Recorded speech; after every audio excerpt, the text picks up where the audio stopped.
National Weather Service in Norman has issued a tornado warning for southwestern Oklahoma County in central Oklahoma, southeastern Canadian County in central Oklahoma, until 7 p.m. Central Daylight Time.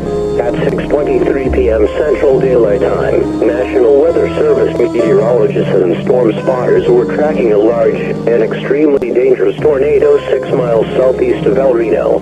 Doppler radar showed this tornado moving east at 40 miles an hour. This is a tornado emergency for Yukon, Richland, Wiley Post Airport, Bethany, and the village. Take immediate tornado precautions now.